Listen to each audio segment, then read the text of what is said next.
Good afternoon, everybody. Big Mike back here with you once again. Welcome back to Big Mike Talks, where today I'm giving you my review for WWE Payback, MLW Fury Road, and AEW All Out 3. Pretty decent shows coming down to it. And we're going to start off with WWE Payback. So, Payback starts with a steel cage match between Becky Lynch and Trish Stratus. Now, this is Stratus's first cage match, if you can believe that. And, this was an excellent back and forth bout.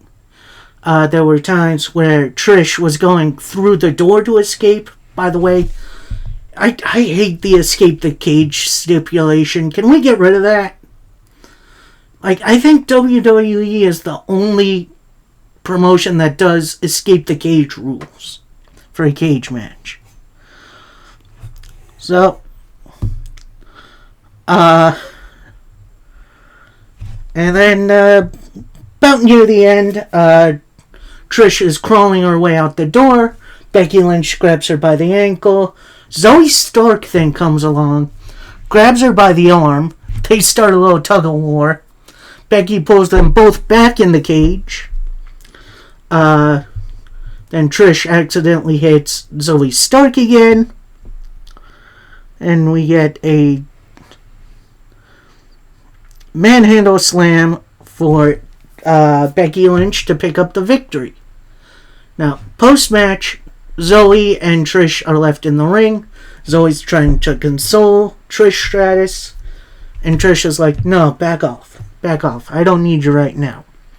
So then Zoe closes the cage door. And Trish is like, alright, you want to go? Let's go. They start brawling a little bit.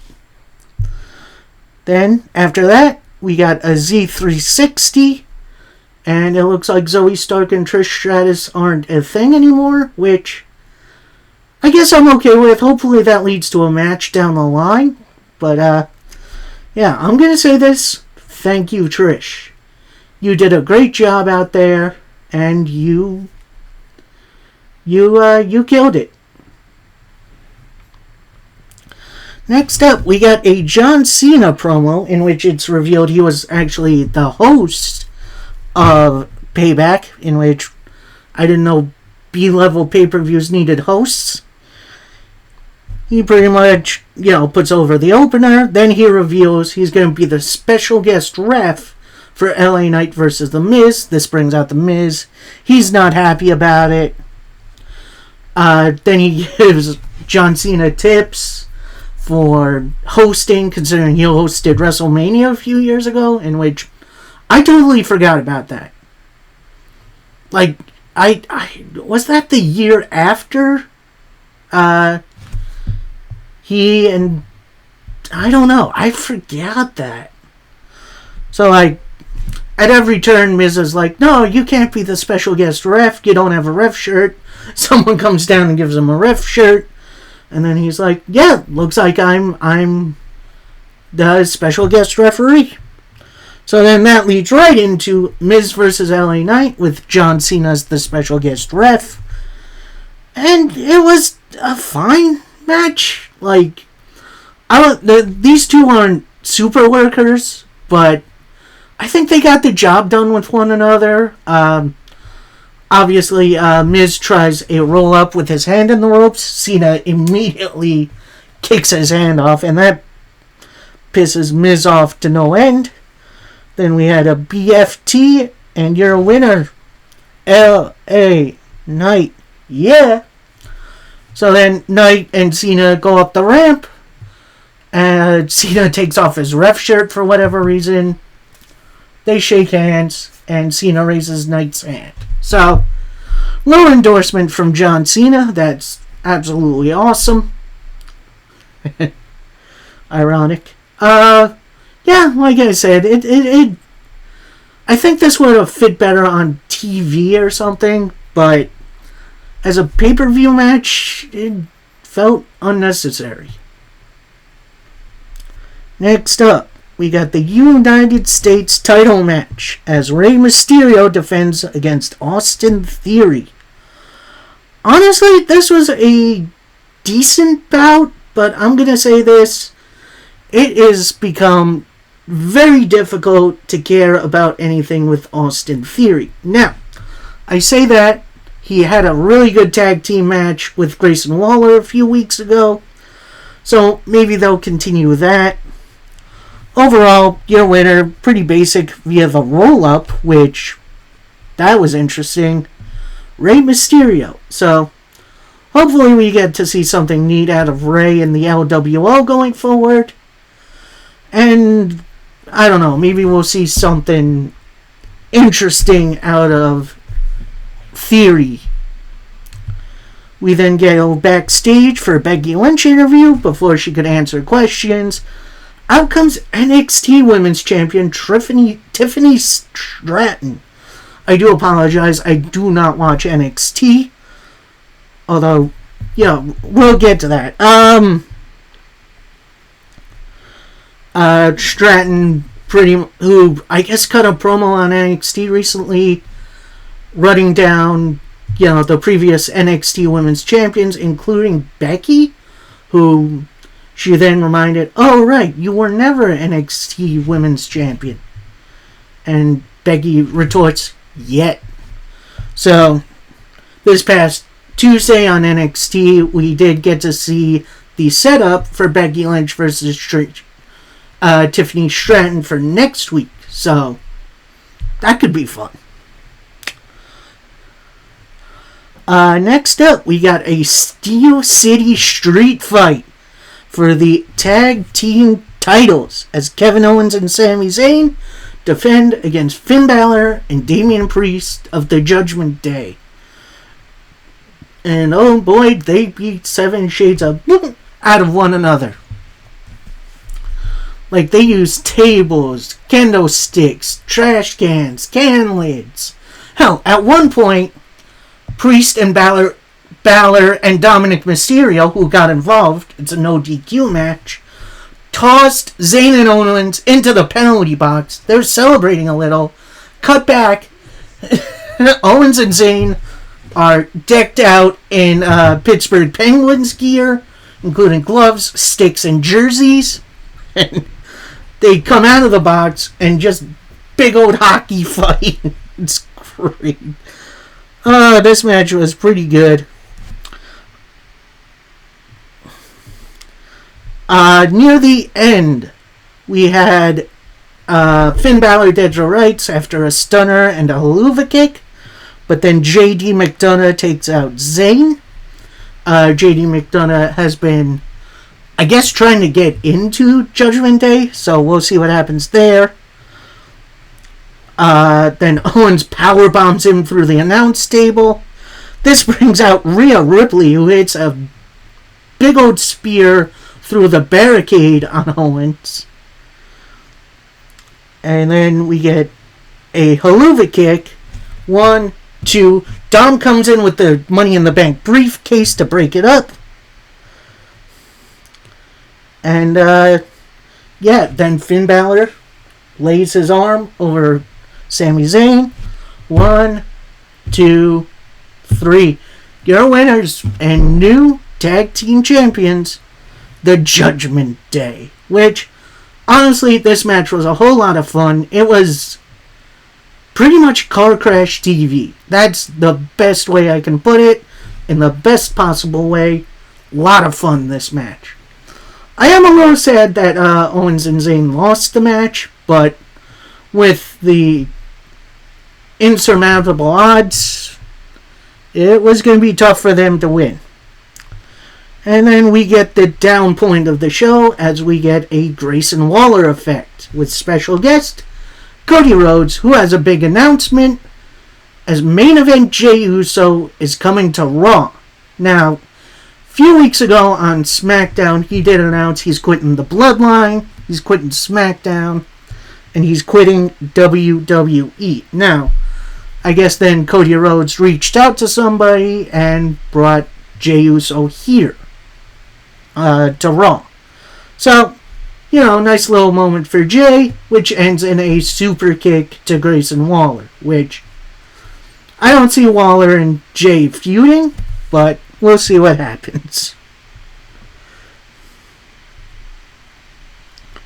Next up, we got the Women's World Title match as Rhea Ripley defends against Raquel Rodriguez. And honestly, this was an upgrade Rhea's title reign needed. Was Raquel going to win this match? Probably not, but to have it be this competitive, I think is what Rhea really needed. Because, since she's won at WrestleMania, she's pretty much had nothing but squash matches. Which, don't get me wrong, I like a good squash match. And it did build up Rhea for a bit, but then she just didn't defend. And honestly, I missed seeing Rhea on my pay-per-view screen.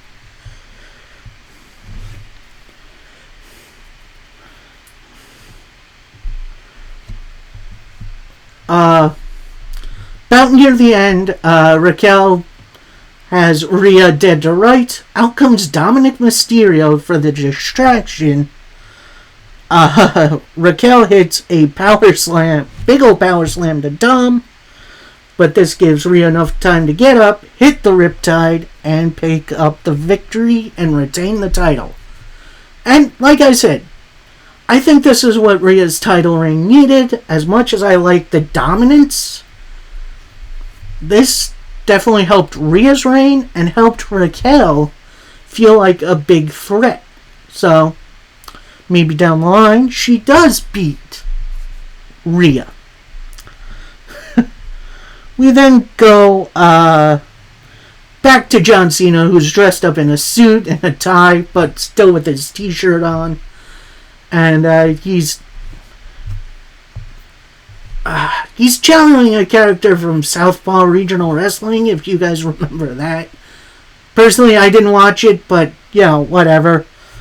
He's acting all nervous and stuff. He interviews the Judgment Day, who pretty much steals his, John Cena's old catchphrase, "The champs are here," which, that's interesting. Priest pretty much says, look, we're on the same page. Brothers may fight sometimes, but no, right now, we're on the same page, and nobody can stop us. So, nice little rhetoric from the Judgment Day. And, I gotta tell you, I'm still interested in this Judgment Day, story. And Fine Alamo for Payback, our main event. It is for the World Heavyweight title. You got Seth Rollins taking on Shinsuke Nakamura. And throughout the match, you had Nakamura digging in on Seth Rollins' injured back. Seth trying to fight back, trying to build momentum, right back to the back. And it felt like a masterclass in pro wrestling. Was it a little long? Sure. Did I think at all Shinsuke Nakamura was going to win? Probably not. But overall, fine match. Although it did end a little abruptly as Seth was in a roll-up. Nakamura gets out. He's on his hands and knees. Stomp for the victory. So a kind of Randy Orton-esque, out of nowhere finish. And it was clean. So, not really sure what Seth and Nakamura do from here.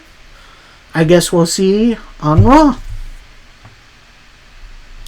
Alright, that was Payback. We now go to MLW Fury Road. And honestly, if you haven't seen MLW, they're on YouTube. They're for free. So I'm going to say, go give it a watch. They're honestly pretty dang good. And we start off with a Weapons of Mass Destruction match. Only the second in MLW's history. And it's for the National Openweight Championship, as Ricky Shane Page, one half of the Tag Team Champions, takes on Jacob Fatu. And Fatu goes right after it. Few dives to the outside. And Samoan drops right into the weapons, including chairs. A military-style helmet was used, which, that was funny as heck. And then, of course, there's the case of radioactive material, aka a box of fireworks, goes off in Ricky Shane Page's face.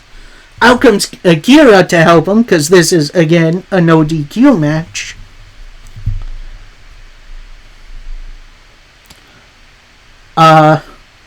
And then super kick, Samoan drop into a 2, which leads right into the Raven Effect DDT for the win, and new National Openweight Champion, Ricky Shane Page.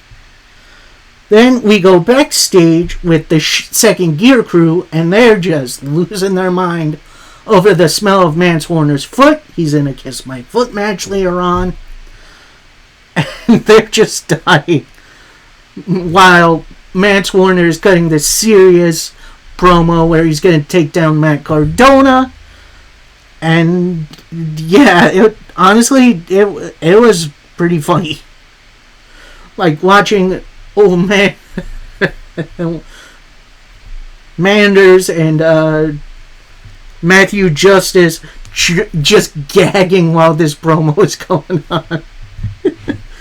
It was pretty darn entertaining. Then we get sessions with Mr. Saint Maroc, who has started his own stable, Titan Sports Management, which right now has Davey Boy Smith Jr. and Matt Cardona. And he says he's got a big announcement.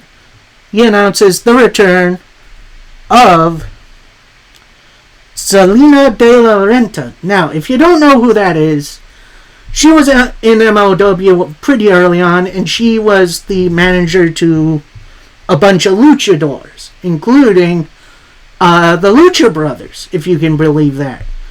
Then I think she was rumored to have been in WWE for a little bit. Actually, no, I believe she was, but where was she? Oh yeah, she was with Legado del Fantasma, aka the LWO. Which is, honestly, I kind of forgotten about that. And she announces there's a new line for Lucha Libre coming into MLW. And then MSL asked about Cesar Duran, the previous general manager. She says, yeah, I don't know about that. In which, more than likely, it's going to be revealed she orchestrated the kidnapping. Although that's hearsay for right now. We'll see about that. We go into the next match, and it's for the number 1 contendership for the featherweight title, as Becca takes on Maki Ito, in which there's a big surprise for MLW. And honestly, it was a really, really entertaining match. Like, it definitely got the basics of wrestling down, but it was also very entertaining. Like, at one point, Becca just gets on the microphone, starts talking trash while she's doing moves. Maki Ito counters, does the same thing, including the, diving headbutt. Then after a little bit, after a big old miss splash by Maki Ito, you have a Death Valley driver into the World Tour Splash, which is a great name for a finisher. So your winner, new number 1 contender, Becca. Now post-match, while Becca is walking up the ramp, out comes Love Doug, who has been trying to get in a relationship with Becca. He has a little box gift for her. He's trying to give it to her, but she walks off, in which, Love Doug, don't let her get you down, man. So, very entertaining match.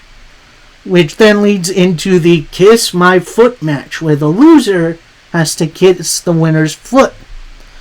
And it's Mance Warner, Old Mancer, taking on Matt Cardona, making his MLW debut. And honestly, it was pretty much what I expected out of Matt Cardona. A lot of good mat wrestling. Mr. St. Laurent, of course, being at ringside, feeding him weapons.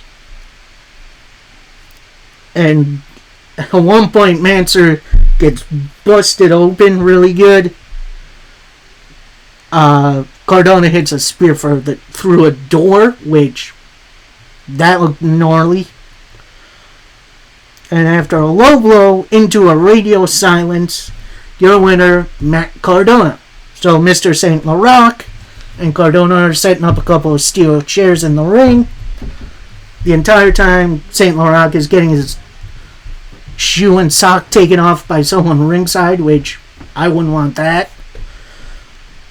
And Mance gets the microphone and says, "I'm a man of my word. I'm going to kiss your foot." Goes for Mr. St. Laurent first. Ends up biting on his toe, which, I don't know how you can do that, but whatever. Cardona tries to get up and fight him. Mance Warner throws a steel chair in his face. And, it looks like this feud is continuing, at least for a little bit, which could be fun. Next up, we got a very, very interesting matchup. You got I believe the MLW debut of Ichiban, in which he was in the open draft, taking on Hot Sauce Tracy Williams. And honestly, the clashing of styles was so good.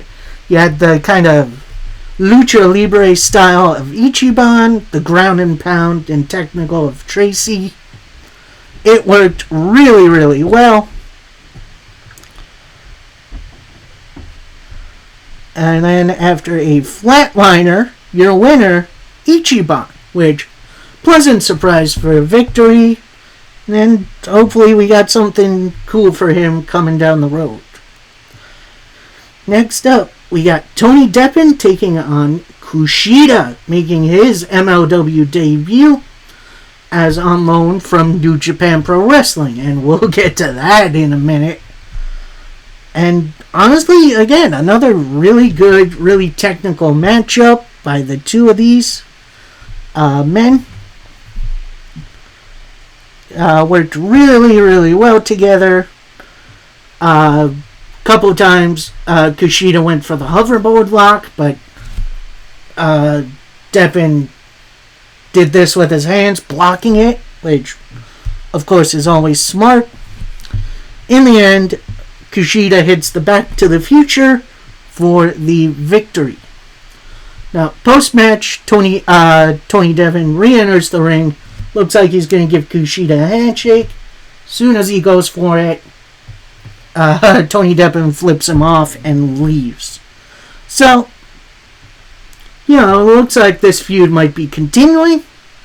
Speaking of continuing, New Japan is sending MLW a big old hitter in Minoru Suzuki.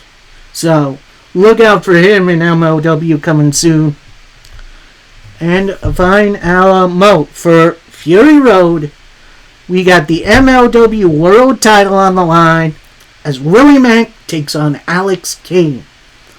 And right off the bat, Willie Mack goes for a big old right hand, knocks out Alex Kane. 1, 2, 2. And honestly, this match was absolutely amazing. While Willie Mack did play the underdog really well, he kept pace really, really well with Alex Kane.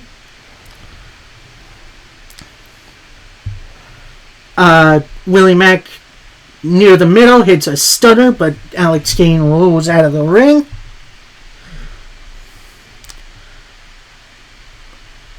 Near the end, you had a bunch of counters from stunners and sleeper holds, which that was interesting. Kane hits a flatliner and a fade to black submission for the victory. Now, Alex Kane then gets on the microphone to Willie Mack, who's still in the ring. Pretty much says, look, I pretty much said this entire time you're not worthy. Well, tonight you showed me you are worthy. No, before you go, I need a boom IA from you. And Willie Mack takes the microphone and says, alright, look, I'm going to do this one time and one time only. Boom IA.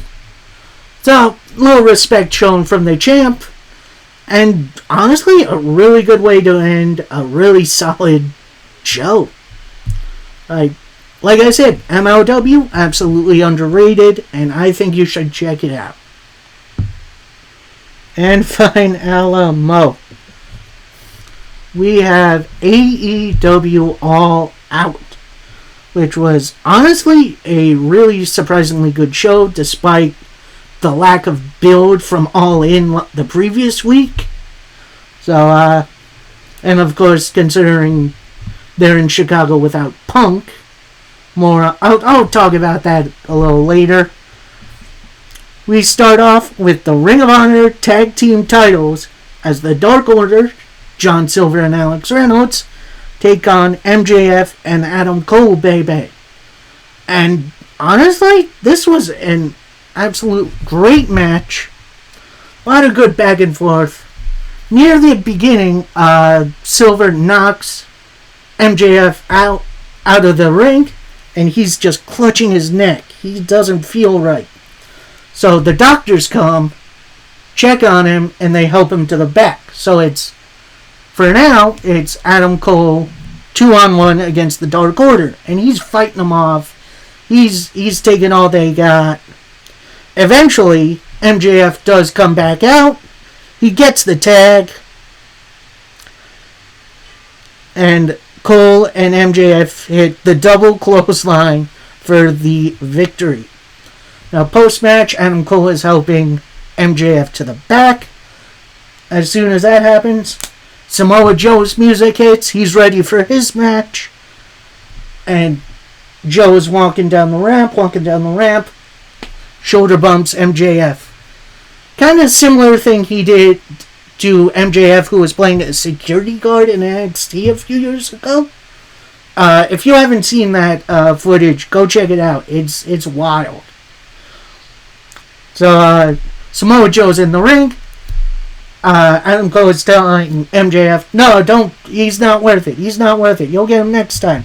MJF then beelines it to the ring, and they just start brawling. Like, it was a beatdown for sure. Joe then gets the guillotine choke on MJF. Adam Cole and officials break it off and finally get MJF to the back. Which then leads to another surprisingly good match. You got the Ring of Honor television title on the line as Samoa Joe takes on Shane Taylor. And honestly, this was a horse fight. Like, this definitely wasn't the most technical match, but as a fight, it really worked. Like, I loved this match so much. But your winner via the rear naked choke, Samoa Joe.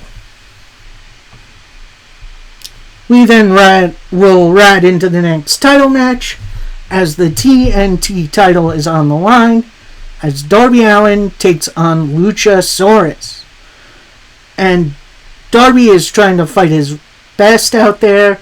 He does get advantage a couple of times, but end of the day, your winner via a couple of tombstone pile drivers, which, Jesus, your winner, Luchasaurus, still champ. Luchasaurus and Christian Cage then have Darby Allin set for a concerto, but then the rest of the roster come out to stop him. So, we'll see what happens with Christian Cage and Luchasaurus in the future. Overall, very fun match. Speaking of very fun match, this is the definition of big meaty men slapping meat. It's Powerhouse Hobbs versus Miro. And what made this match? And it was a good match. But at every hit, kind of down the line, you hear the crowd, meat, meat, meat. It is great. That cracked me up so much. Chicago, I love you guys. At one point, Hobbs goes for the game over submission, but Miro gets out, hits a big old kick, game over submission for the victory.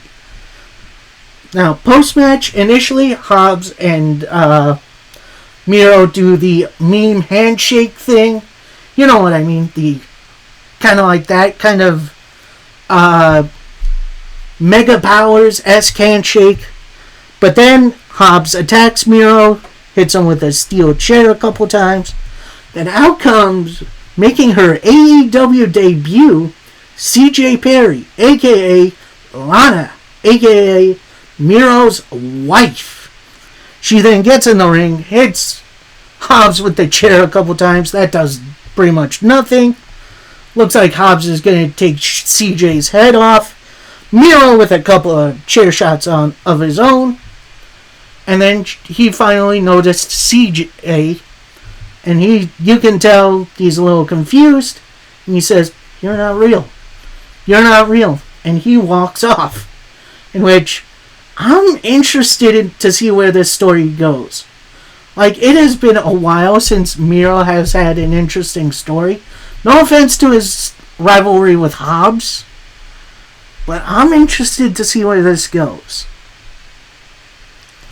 Next up, we got the TBS title on the line as Ruby Soho takes on Chris Statlander.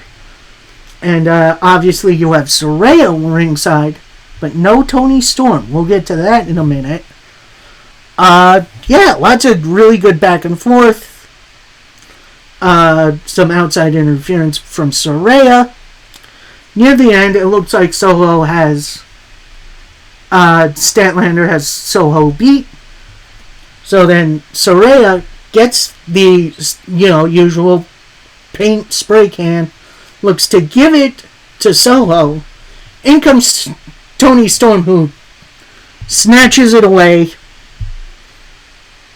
And then the Sunday Night Fever, your winner, still Ring of Honor, TBS champion, Chris Statlander. And what was a fun match with at least a little bit of build to it. So I'll give it a pass. And for this next match, we got legendary wrestler Ricky the Dragon Steamboat on commentary. As this next match, a strap match between Bryan Danielson and Ricky Starks. And oh boy, honestly, I think this was my match of the weekend. Like, this was a brutal by both sides.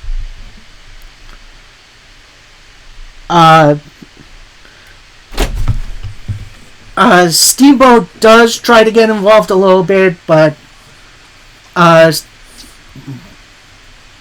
Big Bill actually tries to get involved and Steamboat takes him out. And then Danielson locks in the label lock with the strap around Stark's neck. So Starks passes out. Your winner, Bryan Danielson.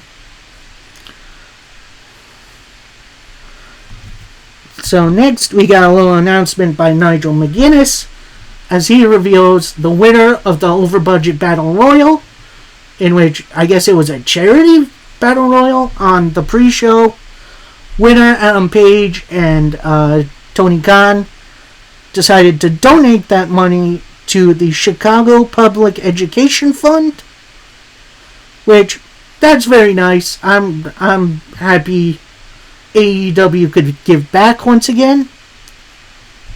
We then get the oddest of odd couple tag team matches as Katsuyori Shibata and Eddie Kingston take on Wheeler Yuta and Claudio Castagnoli. And honestly, this match was fun, at least. but to have all these extra players in for this Eddie Kingston Claudio feud feels unnecessary. Like, I'd like to see Eddie and Claudio go one-on-one. Match itself is okay. And after a sleeper hold into the uppercut, your winners, the Blackpool Combat Club. And what was ultimately a fun match, but kind of a pointless one. Next up, match I kind of been looking forward to for a while. It's Kenny God Omega taking on Konosuke Takeshita. And they went right at each other right off the bat. Lots of really good back and forth, including Takeshita a couple of times blocking the one-winged angel, which you don't see that too often. Near the end, Don Callis tries to hit Omega with a screwdriver. That goes awry.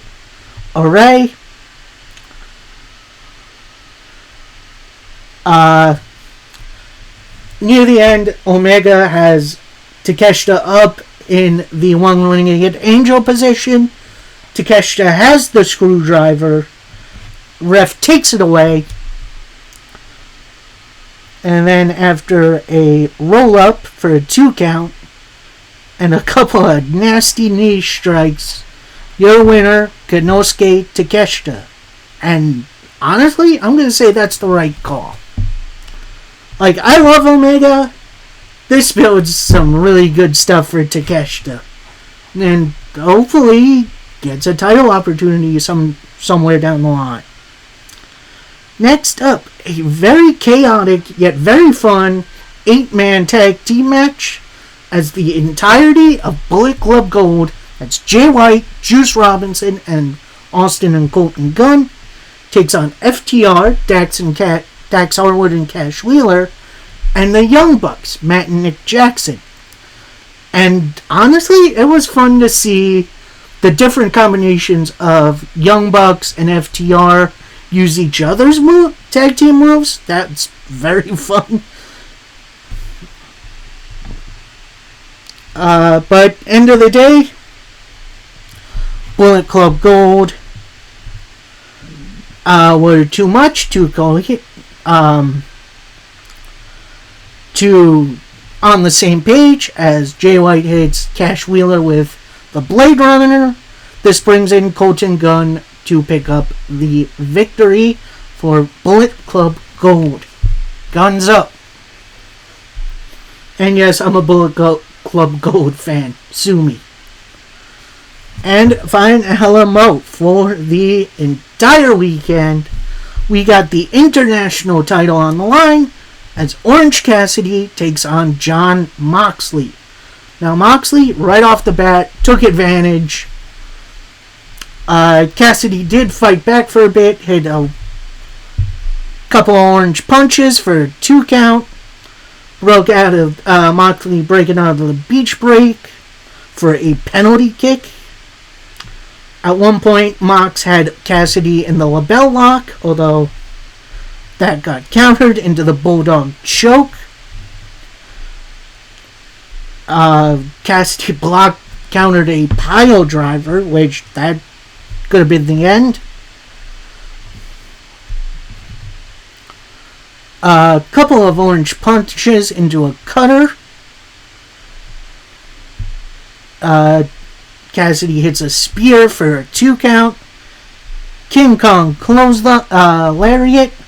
Death Rider, Paradigm Shift, and your winner and new international champion, Jon Moxley. And honestly, I loved the story of this match. Cassidy fighting through the pain, fighting through the injury, but ultimately succumbing to both and ultimately losing the title. And if after this match you still have doubts about Orange Cassidy, you need to throw those out because they don't mean a dang thing. Alright, that is my review for all three of those shows. I hope you all enjoyed. Please like, comment, subscribe, and let me know what you thought about, any of the three shows. Did you like them? Did you not? Let me know. And until next time, coming tomorrow is going to be my predictions for Impact Wrestling's,